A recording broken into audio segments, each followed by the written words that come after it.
Graças a Deus, Deus me livre, pelo amor de Deus. Frases que a gente pronuncia com uma certa frequência, né? Provavelmente por força do hábito. São ditas, inclusive, por quem não tem sequer nenhuma ligação religiosa. No Diálogos de hoje falaremos sobre espiritualidade. Afinal de contas, as práticas de fé estão enraizadas na nossa cultura, não é mesmo? E para falar deste assunto, eu recebo aqui no estúdio o sociólogo Ricardo Ferfolha. Seja muito bem-vindo. Obrigado, Daniela. É um prazer estar com você aqui nesse programa tão importante que reflete a necessidade cada vez mais em sociedade nós podemos debater os mais variados temas e buscar com isso novos conhecimentos, né? Sem dúvida, e o conhecimento é a chave para muita coisa, né? Muito conhecimento. É primordial. Ricardo, então vamos lá. O que de fato é a espiritualidade? Quando a gente pensa nesse termo, né? Aí tem ali muitos conceitos filosóficos e sociológicos também, teológicos, né? Que estão enraizados aí com esse tema. Como que a gente pode definir a espiritualidade? O que é de fato? O conceito de espiritualidade, ele é um conceito extremamente amplo, porque ele é variável a partir das visões de mundo que cada qual tem nas suas localidades. O conceito de espiritualidade que nós abarcamos aqui na nossa formação judaico-cristã, ela tem uma determinada primazia. Em outras localidades, com outras formações, com outras culturas, o conceito será totalmente diferenciado, porque suas visões de mundo também são distintas.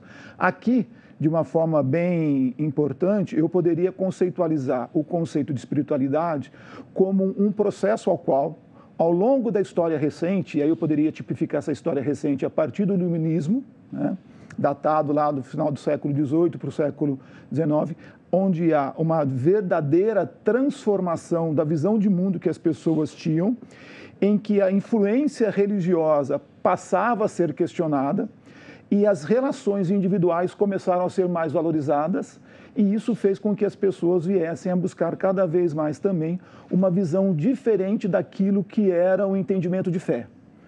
Desvinculando esse entendimento de fé daquilo que estava ligado a uma sacralidade, daquilo que estava vinculado a alguém que trazia um princípio de fé ligados a sacerdotes, a lideranças religiosas.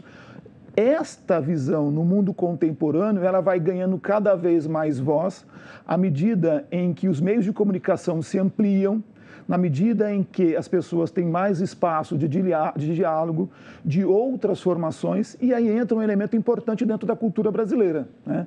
Que é essa formação cultural, né? de matrizes étnicas extremamente distintas, que carregam consigo também as suas visões de mundo no aspecto religioso e a hora também de manifestação de fé. E esse conglomerado de formação vai possibilitando as pessoas a visualizarem as suas ideias religiosas sobre prismas não mais tradicionais como eram anteriormente. Isso faz com que as pessoas tenham a possibilidade de manifestação das suas ideias mais individualizadas. Então, a ideia de espiritualidade, ela carrega consigo essa variável de uma fé que pode ser manifestada sem estar ligado a um ordenamento jurídico, a um ordenamento, que eu poderia dizer, sacerdotal, em que, a partir das minhas referências individuais, eu posso estar dialogando com variadas formações. Eu poderia classificar dessa maneira. Então, aqui, explicando esse conceito, né, você falou um pouquinho da espiritualidade, antes da gente dar a sequência, né? Espiritualidade, religião, religiosidade, conceitos, podem até parecer, né, soar parecidas, mas têm significados completamente diferentes, né? Muito diferentes. Parecem ser sinônimos porque nós vamos carregando, né, essas expressões ao longo do dia a dia e vai dando pelo senso comum que, ao tratar desses temas, elas são as mesmas coisas, são totalmente questões diferenciadas uma da outra, né? A religião, ela está organizada a partir de uma visão de ordenamento tradicional, sob um prisma jurídico que organiza um princípio de pessoas que congregam o mesmo pensamento religioso, em que há uma estrutura que ordena a organização daquele pensamento religioso, né? Isso ficou muito caracterizado principalmente nessas visões de nossa formação, como eu citei inicialmente lá na visão judaico-cristã, que trouxe essa forma de ordenar a forma de expressão religiosa, que está dentro de um templo, a partir de um princípio litúrgico, a partir de referenciais dogmáticos, né? Já na questão de religiosidade, nós poderíamos entender essa expressão como aquilo que dá a qualidade ou o sentido particular que carrega aquela visão, né? Que foge desse dogmatismo, que foge desse ordenamento jurídico. E a espiritualidade, ela é permeada pelas características individuais dos indivíduos, que frequentando ou não, manifestando ou não uma determinada fé e um princípio de religiosidade, ela se permite a outros diálogos, a olhar o mundo também sobre outras particularidades, numa relação mais de, não chamaria de democracia, mas um sentido mais aberto de diálogo com outros grupos sociais. Sim, sem preconceito, né, que a gente vai falar disso também ao longo do Diálogos de hoje. Bom, além do Ricardo, a gente conversa também agora de forma remota com o psicólogo e padre Lucas Silva. Seja muito bem-vindo, Lucas. Obrigado a você pelo convite, né, e que realmente a gente possa contribuir para um tema tão bacana, tão amplo e tão necessário. Lucas, a gente fez aqui a introdução sobre o assunto, né? O Ricardo explicou muito bem o que é de fato a espiritualidade, a diferença entre espiritualidade, religião, religiosidade, e esse conceito foi mudando, né, também ao longo dos anos. A gente tem lá atrás também muitas pessoas, né, por vezes eram perseguidas por demonstrar, praticar a sua fé.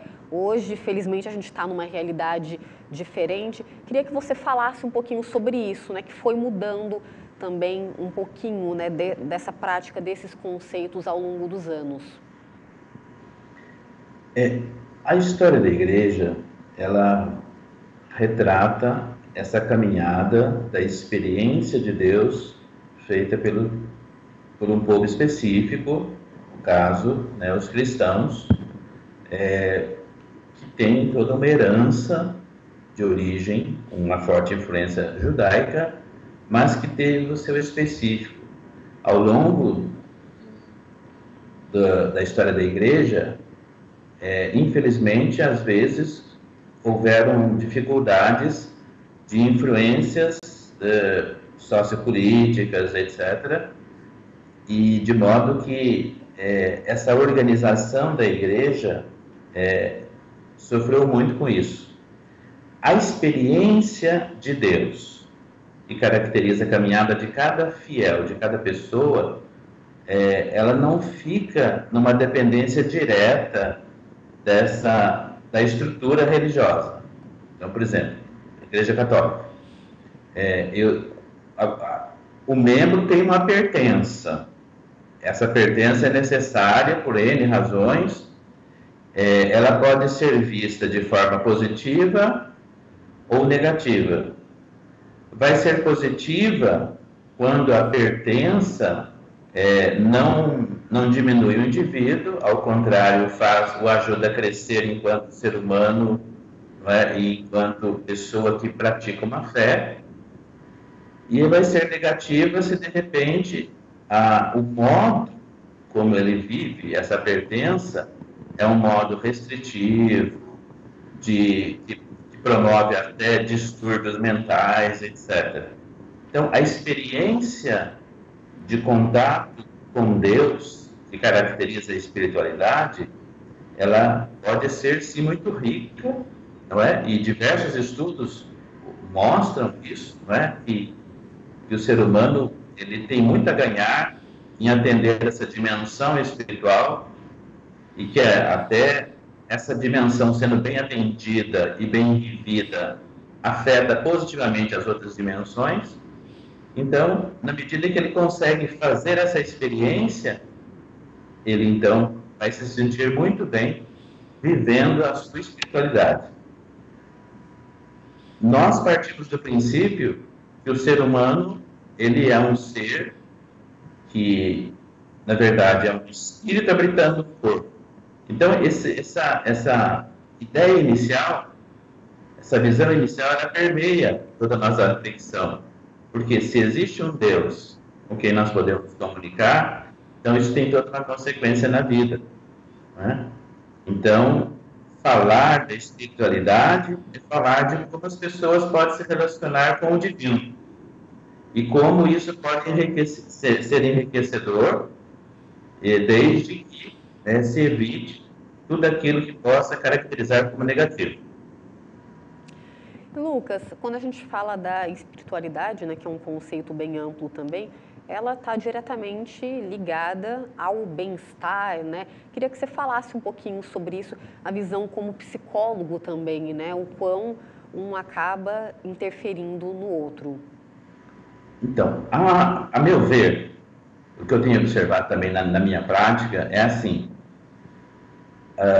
a visão religiosa vai influenciar muito a vida da pessoa. Se a pessoa vive uma espiritualidade, uma religiosidade sadia, então a religião contribui para o crescimento dela. Mas se ela vive uma religiosidade doentia, chegando a extremos, né? Então, aí vai ter um efeito contrário. Culpa da religiosidade? Não. Do humano que se relaciona com o divino, ou com aquilo que ele imagina ser essa relação. Então, mas assim, o efeito positivo existe. Em palavras mais simples, a fé ajuda no crescimento humano? Sim. Ajuda na saúde mental? Sim. Bacana. Você comentou de extremismos, né? Extremismos não é bom em nenhum campo, né, da nossa sociedade. Vamos seguir daqui, então. Olha só, a gente está falando sobre espiritualidade e a gente vai conferir agora um VT que o Matheus Andrade preparou para a gente, que reforça ali o poder dessa espiritualidade na vida das pessoas. Vamos conferir e depois a gente repercute sobre esse assunto. Em um mundo cada vez mais acelerado, equilibrar as emoções é um desafio diário. E diante desse cenário, muitas pessoas buscam conforto na espiritualidade. E essas pessoas estão certas. Estudos apontam que o envolvimento religioso está ligado ao bem-estar psicológico e menores índices de transtornos psiquiátricos. E não importa qual é a religião, viu? O espiritismo, por exemplo, busca o crescimento pessoal por meio da compreensão de outras vidas. O espiritismo, ele tem 3 pilares, né? Amor, fraternidade e caridade. Então aí você foca nisso, né? Que acaba sendo o nosso trabalho. A gente fala que aqui, esse centro, é um centro de apoio, né, aos espíritos e aos humanos também que precisam, né? Porque o pessoal vem muito atrás de que a gente chama aqui de atendimento fraterno. A pessoa está meio perdida, coisa e tal, vem aqui, a gente ouve, aconselha, né? E aí a pessoa acaba saindo satisfeita. A Larissa encontrou o equilíbrio por meio da conexão com a natureza. Os rituais muitas vezes envolvem a celebração dos ciclos da lua e das estações do ano. Desde criança eu sempre tive muita conexão, senti algo inexplicável, assim, quando eu estava perto da natureza, né? Quando eu estava em contato com os animais, nesses momentos de transição do dia, do crepúsculo, né, do cair da noite, eu sentia uma energia muito forte mesmo. Já a Maria Eduarda compreendeu melhor seu propósito de vida na Umbanda. Para ela, a relação com as entidades espirituais é uma forma de receber orientação e força para enfrentar as dificuldades da vida. A Umbanda, para mim, ela é amor, ela é puro amor. Então, quando você chega num terreiro, você é bem tratado, as pessoas são amorosas com você, elas te acolhem. Eu acho que o que mais me fez assim, me apaixonar pela religião foi esse amor e esse acolhimento. Eles acolhem, assim, qualquer pessoa. Eu cheguei lá de um jeito que eu não me reconheço mais, e eu fui acolhida. Em cada uma das religiões, o convite é sempre olhar para si mesmo. Vai muito além de apenas enxergar a própria imagem em um espelho. é entender as próprias dúvidas e escrever a própria história. A espiritualidade é uma maneira de se transformar. A religião é uma forma de você estar em paz, de você tratar bem o seu semelhante, tratar bem o próximo, entendeu? Que você tenha um autocontrole e você possa lidar com as dificuldades com serenidade, com calma. Embora os caminhos sejam diversos, respeitar as diferentes formas de conexão com o divino é um passo importante para alcançar a paz consigo mesmo e com as pessoas à nossa volta. Afinal, em cada rito e em cada gesto existe uma mensagem de cura. A gente tem que sair um pouco da nossa bolha, da nossa realidade e falar... será que eu tenho mesmo que julgar, que eu tenho que apontar o erro do outro, se eu nem conheço o que ele está fazendo lá? Então foi isso que me fez querer saber mais. Eu estou falando tanto, mas eu não sei como funciona. Eu estou julgando, mas eu nunca fui. Então, assim, visitar não vai tirar pedaço, para eu saber do que eu estou falando, né? O que eu passo para as pessoas é: aprenda, estude, procure saber como que é a religião do outro, tá? Para não ter aquele senso de, como diz, pré-análise, né? Certo? Preconceito. A partir do momento que uma pessoa não entende que existem outras possibilidades de se relacionar com a espiritualidade, ela resiste àquilo por um medo, né? Por um medo de algo que ela não conhece mesmo. Então, eu acho que a chave é não ter medo de questionar a própria espiritualidade. Porque se eu tenho tanta certeza da minha espiritualidade, por que eu tenho medo da espiritualidade do outro? Tá aí, então, parabéns pela matéria, Matheus. Ficou bem legal. Eu acho que deu, né, Ricardo, para exemplificar muito bem esse conceito que a gente está falando desde o início do programa, né? A espiritualidade, de fato, é um conceito mais amplo. E a gente pôde ver aí nessa reportagem, né, 3 pessoas de religiões distintas, né? A gente viu o espiritismo, a Umbanda, a gente viu uma pessoa que se conecta com a natureza, né? Tem muitas pessoas, essa questão da energia, e é legal, porque tudo isso é válido, né? É aquilo que faz bem para a pessoa, é isso de fato que importa, né? A gente não tem de rotular. Essa é uma característica bem interessante, né? De como nós, nas nossas múltiplas visões de mundo, vamos tentando buscar as referências que nos dão sentido, né? Como o padre Lucas agora há pouco, ele dizia que a condição essencial do ser humano é o sentido do seu pertencimento. A quem eu pertenço? Que mundo é esse que eu estou? E qual é a consciência que eu tenho diretamente com esse mundo? Que diálogos que eu faço com aquilo que está à minha volta? E as pessoas, nas medidas em que elas possibilitam esses novos conhecimentos, em que elas podem se relacionar das mais variadas formas, elas descobrem que os seus meios de sentir e de expressar a sua divindade ou de expressar as suas divindades, elas são possíveis, né? Essa estrutura, ela rompe aquilo que antes nos dizia, que aquilo que me caracteriza como pessoa é aquela identidade que a minha primeira família me fez, né? Que é o processo de socialização. Quem nos forma inicialmente dentro de uma visão espiritual, uma visão religiosa, ou nos coloca dentro de uma religião, é a família. E ela carrega essa verdade conosco. E romper essa estrutura não é simples, mas o mundo ele foi nos dando a possibilidade de questionar. E o fato de você questionar a sua fé não significa que você não tem fé. Exatamente. Significa que quem tem fé, na sua visão de mundo, pode questionar a sua fé. O fato de eu carregar um princípio religioso não significa que eu não possa questionar a estrutura social ou a estrutura jurídica que aquela fé, aquele ordenamento jurídico se constituiu ao longo da história e que erros foram cometidos e que agora que eu não quero cometer. E que, de repente, também uma abordagem de uma outra pessoa que tem uma outra leitura de mundo, ao me trazer um referencial, ela me dá um determinado sentido, né? Me lembro que há um tempo atrás eu vi uma entrevista do Dalai Lama, eu fiquei extremamente apaixonado pelas referências dele, né? Em que trazia um sentido que me deu um olhar diferente sobre algo que eu nunca tinha pensado.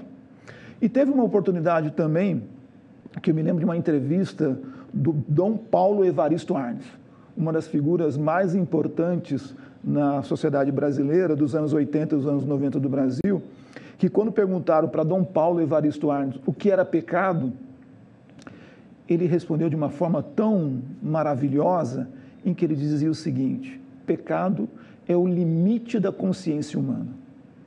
Na expressão do Dom Paulo, ele não trouxe a variável, né, dentro de um ordenamento jurídico do que a igreja trazia, mas com sua forma de olhar o mundo, sobre outras perspectivas de outras pessoas na cultura brasileira, ele trouxe esse olhar, né? É o limite da consciência humana. E eu, estudante de sociologia, ao ver aquela expressão, é o limite da consciência humana, me fez cada vez mais apaixonado por aquela pessoa que foi capaz de me dar uma outra leitura do mundo qual eu não conhecia, né? Então, por meio dessa entrevista que foi feita e que nós visualizamos agora, nós podemos observar por meio desses entrevistados o quão cada um pode constituir o seu pertencimento, a sua identidade por aquilo que lhe cai bem, né? Rompendo essa estrutura tradicional que ao longo da história se fez. Sem dúvida. E que bom que a gente pode discordar, né? Que cada um pode ali escolher o seu caminho, porque realmente a chave, né? A pessoa se encontrar, se sentir bem. A gente vai continuar repercutindo sobre esse assunto, vamos repercutir também com o psicólogo Padre Lucas Silva, mas esse assunto para o próximo bloco, a gente vai fazer um rápido break, mas fiquem aí porque é rapidinho, voltamos já.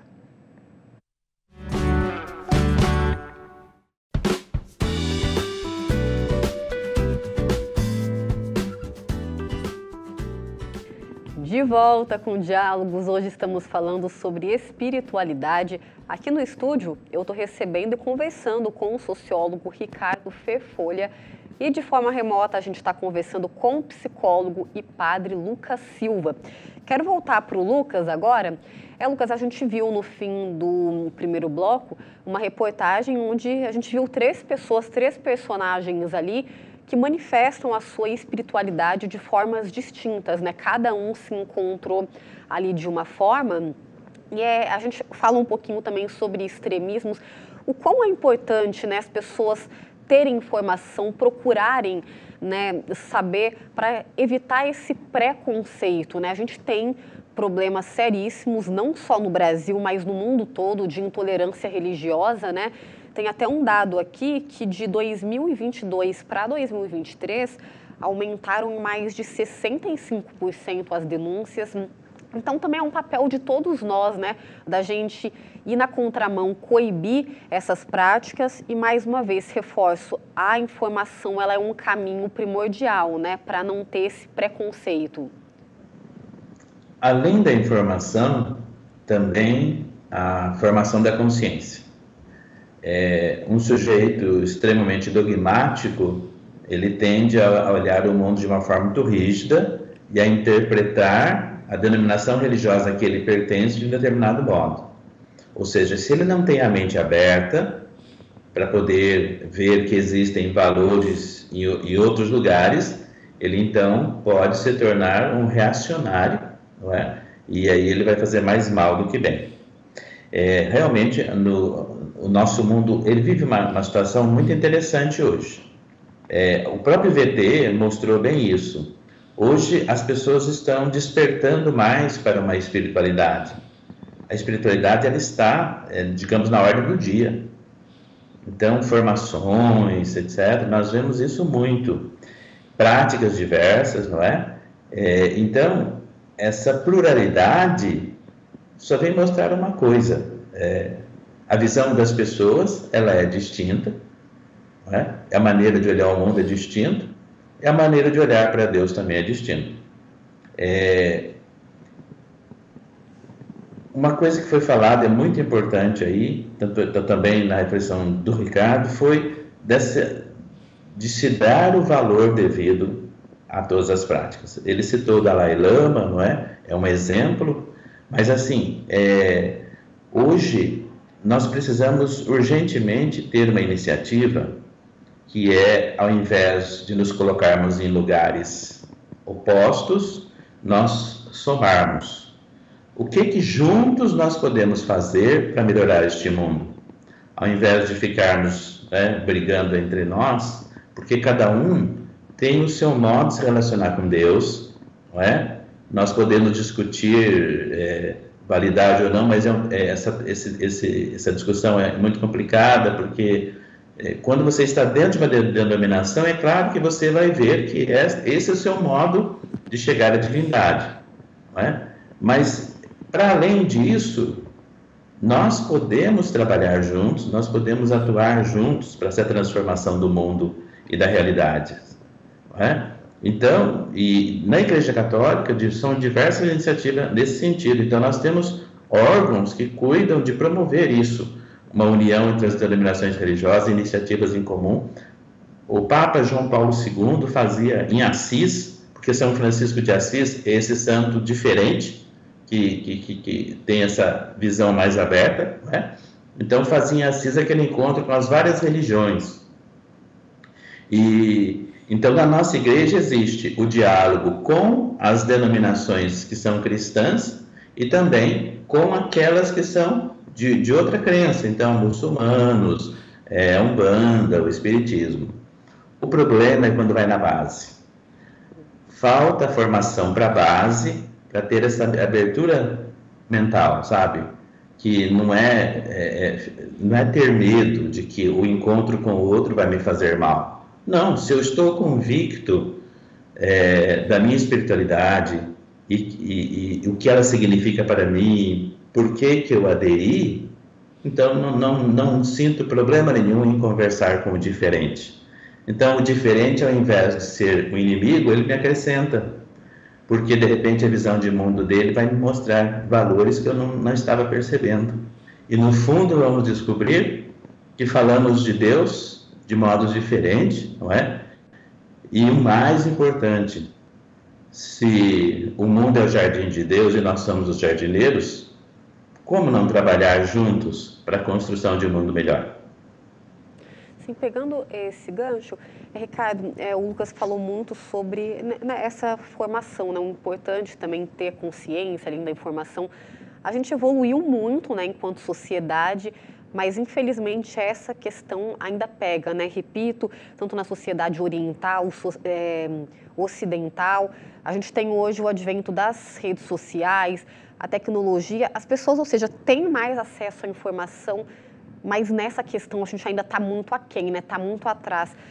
Como que você explicaria, discorreria, qual seria a sua visão nesse sentido?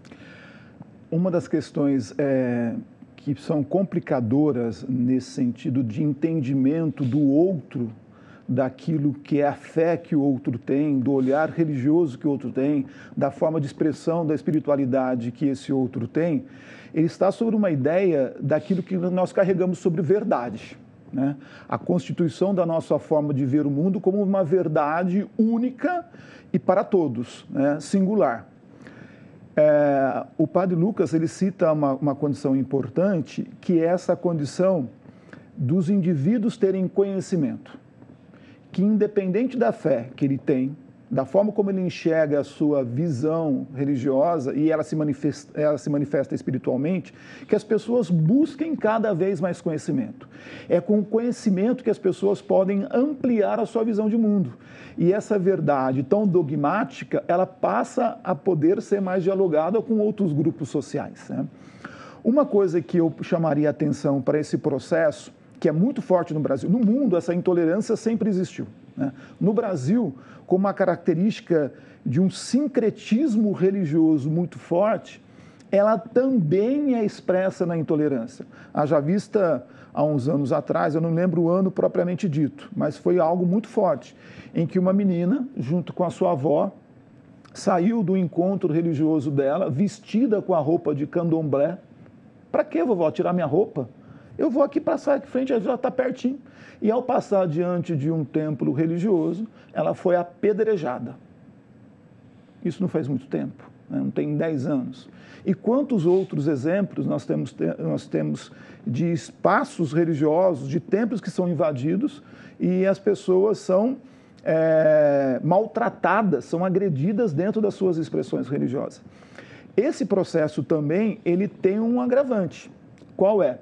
Se a internet, os meios de comunicação possibilitaram essas informações cada vez mais interessantes para todos nós, ela possibilitou também daquelas pessoas que acreditam que a sua fé é única, que a sua fé é verdadeira e que outras pessoas não podem ser expressadas, que o outro tem que ser convencido a qualquer maneira. Né? Sobre um pouco daquele princípio que existiu na antiguidade. Vamos conquistar o pensamento do outro e vamos fazer que esse pensamento possa se converter naquilo que é a nossa verdade absoluta. Então, hoje acontece isso. E há um outro elemento também, Daniela, que eu acho tão forte quanto, que é a mercantilização da fé, a mercantilização da espiritualidade. E há muitas pessoas mal intencionadas que hoje se apropriam das redes digitais para levar, por meio daquilo que é uma forma de tentar doutrinar pessoas, de fazer com que a sua verdade possa se constituir dentro de um objeto onde eu possa vender aquilo que acredito para me dar lucro. E isso extinga também essas pessoas que não têm uma formação tão questionadora, interrogadora, a acreditar que aquilo que está lhe sendo dito tem que ser constituído como verdade absoluta. Sim. Então, esse é um fenômeno presente, manipulável. Né? É muito forte isso na nossa sociedade hoje. E no mundo a gente observa, mas no Brasil isso se carrega cada vez mais fortemente. Né? Sim, bom, vamos seguir daqui então. Olha só, pessoal, a nossa cidade fica às margens da rodovia Presidente Dutra, né? E anualmente peregrinos vão a pé ou de bicicleta, e muita gente de carro mesmo, ao Santuário Nacional de Aparecida. Além da fé dessas pessoas, o que chama bastante atenção é a solidariedade, o amor ao próximo. No caminho até Aparecida, fiéis católicos e de outras denominações religiosas ajudam os peregrinos que estão em romaria. E a gente vai resgatar um pouquinho agora de algumas entrevistas rápidas que a gente fez com os peregrinos, né, no último dia 12 de outubro, em que muitas pessoas, né, como eu disse, estavam caminhando rumo ao Santuário Nacional. Vamos conferir? Aí depois a gente repercute aqui no estúdio também. Por que tudo isso? Da onde vem essa vontade, isso de estar trabalhando nessa época? Tá aí uma pergunta que eu não sei te responder. E fica muito prazeroso a gente trabalhar aqui, mas eu não sei te responder. Foi em 2015 eu fui fazer uma mudança, passando eu vi os peregrinos dormindo no relento com aquela garoinha, engana bobo, né? Desculpa eu falar assim. Aí eu vi que tava todo mundo se molhando. Eu, em 2016 conversei com alguns padres, algumas colegas e nós resolvemos fazer em 2016. A importância de ter tendas de apoio como essa? Nossa, é demais, demais mesmo. A gente para em todas as tendas, porque é muito importante. Quando a gente está a pé, que a gente dá valor assim à distância, né? Porque por mais que possa parecer 1-2 quilômetros de distância uma para outra, para quem está andando a diferença é muito grande. É extremamente importante, né? Porque muitos ficam com ferimentos, às vezes ferimentos mais graves. Tem pacientes com diabetes que estão fazendo essa caminhada, às vezes não percebe o machucado, não percebe a pressão alta. E aí a gente consegue fazer esse atendimento preventivo com eles e não deixar ocorrências maiores serem ocasionadas. Só de você parar, poder descansar um pouquinho as pernas, que nem meu amigo está ali fazendo uma massagem, a acolhida do pessoal é muito importante. Acho que o calor humano é o que incentiva a gente na caminhada. Então, esse incentivo, esse cuidado que eles têm, né, que nem a gente vê aqui o pessoal doando o tempo deles para poder dar esse apoio, isso é muito gratificante para a gente que tá no caminho, né? Tá aí, então, muito bacana, né? Legal ver essa rede de apoio, de solidariedade. Quero voltar com o Lucas. Lucas, é exatamente isso, né? A gente falando desse conceito da espiritualidade, da fé, ela tem de ir além, né? Muitas vezes, como a gente disse, a pessoa nem está indo para a Aparecida, ou nem é da religião católica, por exemplo, mas está ali ajudando. Eu acho que esse é o princípio de tudo, né? Porque quando a gente fala em espiritualidade, fé, a gente está falando de amor também, né? Empatia com o próximo, e esses conceitos, eles têm de ser colocados em primeiro plano. Uma das definições de Deus é que ele é amor, é a fonte do amor. E o Evangelho deixa muito claro que, junto com a fé, junto com a esperança, que é praticado de muitas formas, precisa existir o amor, que é a caridade. Por que o amor-caridade? Os outros amores, né, o amor do esposo e da esposa, se fecha ali nos dois, na família. O amor dos amigos, só no Facebook se tem 5 mil amigos, porque no concreto a gente tem pouca gente, não é? Em quem a gente confia. Mas o amor-caritas é diferente. O amor-caridade, porque o amor-caridade ele não se prende ao que a pessoa pode me dar, ao jeito da pessoa. Não, mas eu passo por cima de tudo isso e a amo por ser uma filha, um filho de Deus que precisa.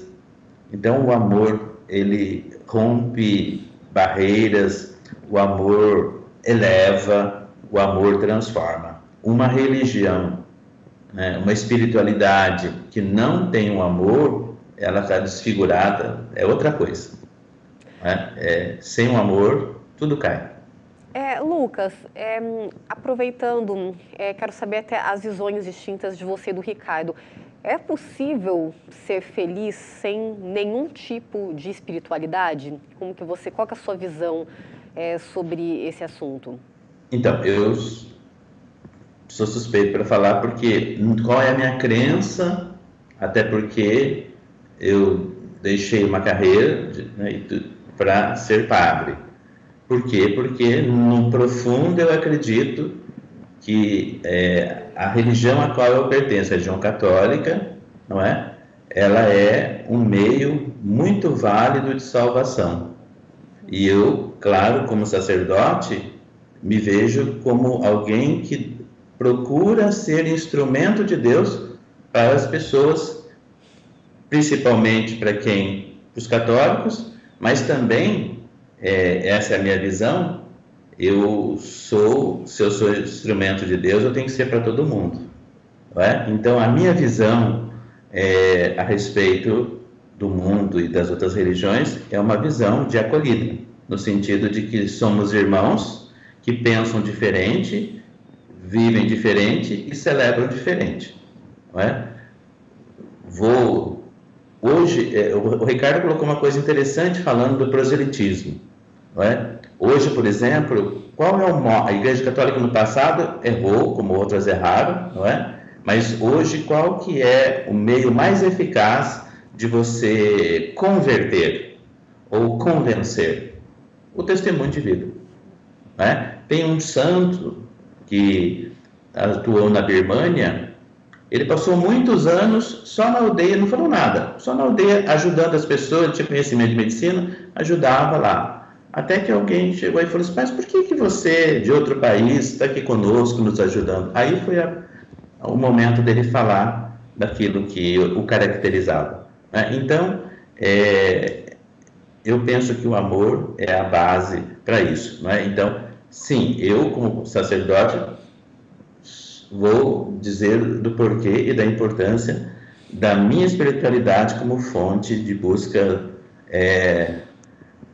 dessa salvação. Agora, o que você falou esbarra em uma outra questão, que a nossa igreja debateu ao longo desses séculos todos e que hoje também se debate. Fora da igreja há salvação? Dizer não seria restringir Deus, não é? O que eu vou dizer é o seguinte, nós católicos, nós temos um caminho, então para nós esse caminho precisa ser trilhado, é o que nós acreditamos profundamente, que é seguir Jesus Cristo conforme nós acreditamos. Agora, uma pessoa que não conheceu, ou por causa das experiências de vida dela, quem sabe sofrimentos, ou mesmo decepções, ou mesmo outras coisas terríveis, ela não consegue acreditar em um Deus, você acha que Deus vai deixar de orar por ela se ela, durante a vida, não é, procura ser uma pessoa boa, vive o amor, vive a justiça, vive aquela semente do Evangelho? Dizer que ela não vai se salvar é achar que a gente tem a agenda de Deus muito clara para nós, não é verdade? Então, ao mesmo vale para as outras religiões. Se alguém me pergunta, padre, nas outras religiões eu preciso salvar? Eu vou dizer, quem vive aquilo que a gente chama de semente do Evangelho, justiça, amor, não é? Paz, liberdade, acolhida, etc., então ele está se colocando num caminho de salvação, porque ele está se identificando com aquele que é a fonte do amor. É isso. Bom, gostaria de agradecer Lucas Silva, psicólogo e padre, que esteve aqui com a gente. Muito obrigada, viu, pelos esclarecimentos, pelo debate, né? Enriqueceu bastante o nosso diálogo também e está convidado a voltar sempre. Obrigada mais uma vez, viu? Muito obrigado a você pelo espaço, pela oportunidade. E sucesso nesse empreendimento. Obrigada. Rapidamente, Ricardo, a gente está com o tempo apertado, queria refazer essa pergunta para você. É possível ser feliz sem nenhum tipo de espiritualidade? Sim, é possível. Porque a resposta ela pode ser muito bem pensada ao contrário também. Se todas as pessoas que estão dentro de um templo religioso ou manifestam uma ideia de fé, vivem situações também em que elas expressam infelicidade, há aqueles que nunca tiveram dentro de um templo religioso e que nunca expressaram a ideia de uma divindade, que se sentem muito felizes. E como o padre Lucas citou, que vivem em justiça, que vivem em honra, que vivem em caráter e que nunca manifestaram a ideia de uma divindade. Então, sim, é possível. Tá aí, então, com essa reflexão, a gente finaliza este bloco, mas fique com a gente, porque daqui a pouquinho a gente retorna para continuar esse bate-papo e também fazer a conclusão desse assunto tão importante e filosófico, né? Voltamos já.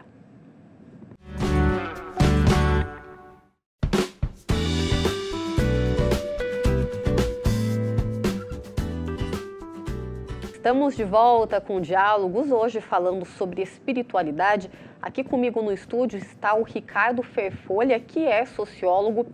O Ricardo falou ao longo do nosso diálogo aqui um pouquinho sobre a questão dessa mercantilização da fé, da espiritualidade. E a gente tem um dado, gente, que exemplifica também muito isso. A gente pode abrir margem para essa discussão também. Olha só, o Brasil tem mais estabelecimentos religiosos do que o total somado de instituições de ensino e de saúde. Esses dados foram divulgados pelo IBGE no último censo de 2022. São, em média, 286 igrejas para cada 100 mil habitantes. Ricardo, além dessa questão, né, da mercantilização, que a gente pode abrir margem para falar sobre isso, também tem a questão, né, quando a gente fala de responsabilidade, porque quando você fala de espiritualidade, fé, a gente tem de ter uma formação básica ali, né? Tem de ter muita responsabilidade, porque você está propagando um assunto para uma massa, né? Para que sejam 5 pessoas, mas vai ser repassada, né? Então a gente tem de olhar para esse lado também, né? Da responsabilidade. Essa questão da responsabilidade, ela deve ser atrelada também a uma leitura de um contexto social interessante do Brasil, né? Quando você olha para as religiões tradicionais, elas estavam concentradas onde? Nos centros urbanos, nas regiões centrais. E boa parte da população, principalmente com o crescimento vertiginoso que ocorreu das cidades, ficavam nas periferias. E essas pessoas ficavam à mercê, né, de um líder religioso, daquele líder que pudesse ir até o seu local, ao seu bairro, para manifestar o seu pensamento religioso e dar aquilo que as pessoas gostam, né, dessa interligação com a sua divindade.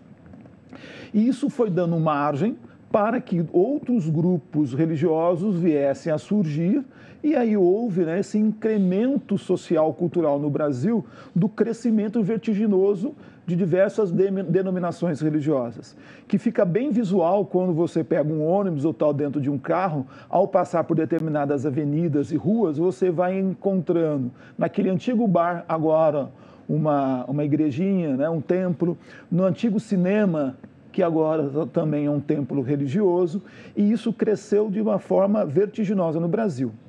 E isso possibilitou também a fragmentação do processo de identidade religiosa. E possibilitou também o surgimento de pessoas bem interessadas, com uma virtude importante dentro do aspecto da religiosidade e da espiritualidade, e também deu margens também para que pessoas não tão bem digamos, intencionadas, viessem a traduzir nessa forma de expressão a se apropriar de um mercado, né? Porque virou uma questão de mercado. Eu tenho a possibilidade aqui de agora ser um líder religioso e, por meio dessa liderança religiosa, constituir um grupo que vai estar sobre o meu ordenamento de princípio e que vai me dar uma relação de poder e que, por vezes, é uma relação de poder que está atrelada a um interesse econômico. Essa é uma condição muito importante que nós estamos vivendo no Brasil e que o IBGE foi capaz de identificar agora no censo de 2022. Sim, é um assunto interessante, né, que dá muito pano para manga para ser discutido, né, analisado, estudado, enfim. Bom, agora nesse terceiro bloco, né, a gente se despediu do Lucas Silva, psicólogo padre. A gente vai conversar com o filósofo e professor Edgar Solano. Seja muito bem-vindo ao nosso Diálogos, Edgar. Olá, tudo bem? Muito obrigado. Obrigado pela atenção e pelo convite. Edgar, quando a gente fala, né, da espiritualidade, da fé, né, é um processo também muito ligado com a nossa identidade, né? A nossa identidade cultural. Sim, sim. Ouvindo aí o professor Ricardo Ferfolio falando, nós temos que fazer uma distinção de primeiro tempo muito distinta. A espiritualidade, no seu contexto religioso, é entendido de uma forma. No seu contexto filosófico, é entendido de outra coisa. Então, nós não podemos misturar essas duas formas de entendimento da espiritualidade. Respondendo à pergunta que você me fez, sim, nós temos que trabalhar e a filosofia trabalha com isso, sim. Sim, e quando a gente fala também, né, da religiosidade, da espiritualidade também, né, muitas pessoas ali envolvidas, né, e é interessante a gente pensar também nesse contexto social, né, de que pelo menos ou deveria ser, né, que a gente vê grandes minorias, né, sendo acolhidas, então tem uma função social também muito importante, né? Sim, a filosofia, quando trabalha a parte da espiritualidade, ela se divide um pouco. Para alguns, a espiritualidade que, por curiosidade, alguns dicionários de filosofia nem trazem esse verbete.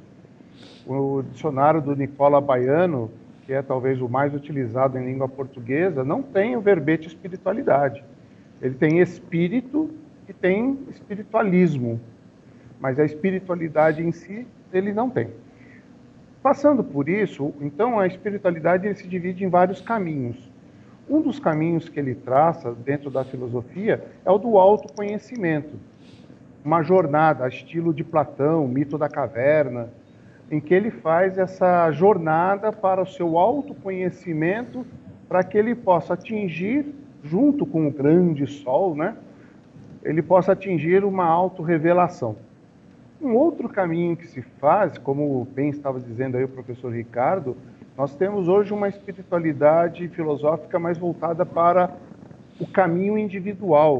É quase como se fosse assim uma comida por quilo, uma refeição por quilo, onde a pessoa pega partes de cada filosofia que mais lhe interessa, que mais lhe agrada, e que tem no final um prato. É uma refeição, porém você perdeu o essencial, que é o sabor daquele prato. Há uma outra corrente ainda que ainda trata na parte coletiva, ou seja, trata a espiritualidade com seu viés não só individual, mas também coletivo, ou seja, em favor de toda a sociedade. E há uma outra linha ainda que trabalha nesse aspecto de que é só a sociedade, não é nada individual. Então, dentro da filosofia, nós temos caminho para todos os gostos.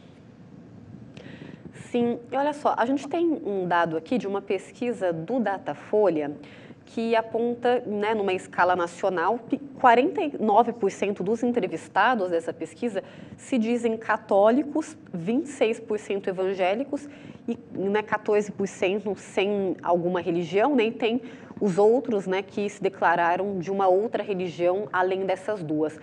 A gente tem, o Brasil é um país ainda majoritariamente católico, né? Por muito tempo a religião católica predominou bastante, né? A gente está vendo aí esse movimento, há pesquisas que apostam que em uma década, por exemplo, a população evangélica ela deve ultrapassar a população católica aqui no Brasil. A gente tem aí um movimento diferente. A que você acha que se deve, né, essa expansão mesmo, né? Hoje é cada vez mais difícil a gente ver ali uma religião predominar, né, majoritariamente. É um movimento que é interessante ser analisado, né, Ricardo? Muito, é muito. Eu me lembro nos anos 80, eu ia para a casa do meu tio em Campinas e ele manifestava de uma determinada fé a partir de uma determinada denominação religiosa, em que eu perguntava para ele, tio, por que você não tem televisão em casa? E ele me dizia, Ricardo, porque é por meio da televisão que o demônio fala conosco. Passado alguns anos, o meu primo, filho dele, se casou e como família, né, fomos para o casamento do meu primo. E passar pelo quarto dele, o Ricardo vai tomar banho no meu quarto, lá no banheiro do meu quarto. Aquela coisa de todo mundo junto, na hora do casamento as pessoas vão correndo para tomar banho, né? Aí eu passei, esbarrei no guarda-roupa dele e a porta abriu. E no que abriu eu vi uma televisão ali dentro. E eu me lembrei que quando mais novo eu perguntava para ele por que não tinha televisão na casa dele. Falei, tio, agora você tem uma televisão em casa. Ricardo, é que por meio da televisão nós podemos evangelizar as outras pessoas. Por que eu estou contando essa história, Daniela? Porque eu acredito que ela reflete esse movimento que possibilitou a determinadas denominações religiosas a entenderem que elas precisavam levar a sua visão religiosa para outros grupos, né? E expandir a sua visão dentro de um princípio que está lá descrito, né? De evangelizar, né? De fazer evangelização e de conquistar novos adeptos. A isso também eu acredito que esse movimento, ele se deu do surgimento de novas denominações religiosas no Brasil, com um perfil diferenciado do que se manifestava antes, que era muito fechado, em que não permitia as mulheres pintarem a unha, pintarem, né, o cabelo, usarem calça, era muito fechado. Só para citar alguns exemplos. E com o surgimento desses novos grupos religiosos, esses grupos mais tradicionais tiveram que ter novas aberturas.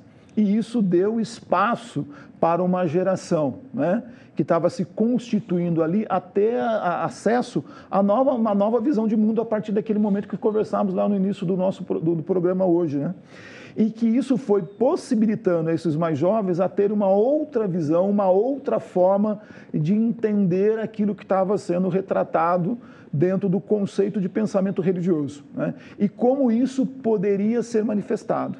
Então, esse fenômeno que acontece, dessa mobilidade, dessa mobilização religiosa no Brasil, eu acredito que é fruto desse processo que aconteceu lá nos anos 80, que foi da minha formação como pessoa também, que eu vi muito acontecer. Sim. Bom, infelizmente o nosso tempo está apertado. Gostaria de agradecer o professor e filósofo Edgar Solano. Muito obrigada, viu? O tempinho foi curto, mas a gente conseguiu aí, né, se atentar nas suas explicações, né, no seu ponto de vista sobre o assunto, também do ponto de vista mais filosófico. Muito obrigada e seja bem-vindo sempre. Eu que agradeço a lembrança, agradeço o convite. E falar, mais uma vez, que a espiritualidade, seja na ala religiosa, seja na ala filosófica, é um tema de suma importância, tanto para a pessoa, como também para a coletividade. Muito obrigado. Sem dúvida, muito obrigada mais uma vez, viu? Ricardo, agradeço você também, volte sempre. Obrigado, Daniela. Espero que esse espaço de diálogo que tivemos aqui, ele possa se fortificar cada vez mais por essa referência que trouxemos, né? Esse conhecimento que precisa ser expandido cada vez mais. Muito obrigado. Obrigada, é isso mesmo, né? Conhecimento esse, para a gente evitar, né, ter algumas visões mais deturpadas de determinada religião, por exemplo, e respeitar, né? A educação, a informação são ferramentas para a gente seguir de uma forma, né, respeitando a religiosidade, a espiritualidade de cada um, e para que a gente não tenha situações extremas, né, que a gente tem acompanhado nos últimos anos. Então que situações assim a gente espera que não aconteça e que as pessoas, elas de fato vão procurar informação e aprendam a respeitar a espiritualidade, a escolha do outro, né? O Diálogos fica por aqui. Para vocês assistirem este programa na íntegra, é só acessar o youtube.com/tvcâmarasjc. Tem nossos canais também, o canal 12.3, que é o canal aberto, além do 7 da NET e o 9 da Vivo. Tem bastante opção, gente, não tem desculpa para não assistir a TV Câmara. Se você também quiser saber curiosidades, bastidores, indicar, né, sugerir alguma pauta para o Diálogos ou para os demais programas da casa, é só acessar também o nosso Instagram, que é o @tvcâmarasjc. Eu fico por aqui, mas semana que vem estamos de volta novamente a partir das 4 horas da tarde. Até mais!